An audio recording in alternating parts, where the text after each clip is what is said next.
Пишувај на веб. Здраво, јас сум Медиана.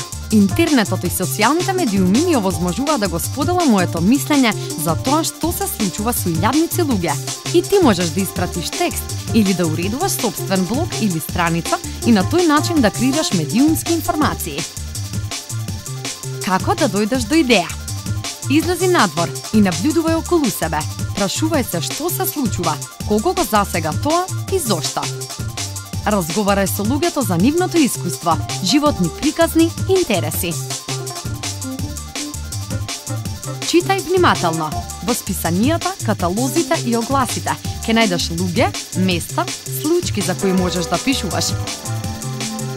Пребарувај на интернет и прашувај се како е кај нас. Зашто да пишуваш?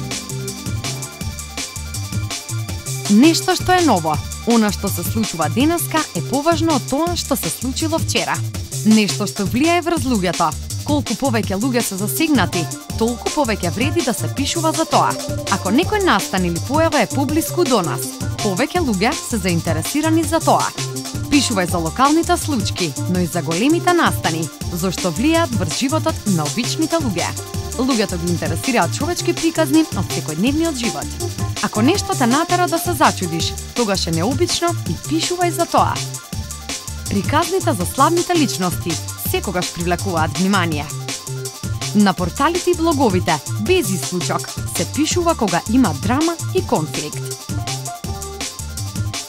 Како се пишува за веб? Интернет читателите прво скенираат, одат од клучен до клучен збор, пребаруваат инфоделови кои се лесни за читање, па потоа читаат. Затоа, пишувај кратко и јасно, употребувај едноставни и куси реченици, ослободи се од сложени, фигуративни и жаргонски изрази и не користи странски зборови. Етично е да употребуваш зборови со неутрално значење. Насловна конструкција. Насловот информира и ја соопштува главната информација. Избирај кратки наслови без премногу игри на зборови, за читателите да те разберат полесно. Вниманието на читателите на насловот не се задржува повеќе од 1 секунда. Почеток. Почетниот параграф директно ги кажува најважните моменти. Испорачај ја веста на почетокот, за да го задржиш вниманието на читателите. Во текстот треба да понудиш одговори на 6 прашања. Што се случило? Кој е учесник или вршител на дејствието? Кога се случило? Каде се случило? Опиши како се случило. Објасни ги причините зошто се случило. Разбивање на текстот. Подели го текстот во параграфи.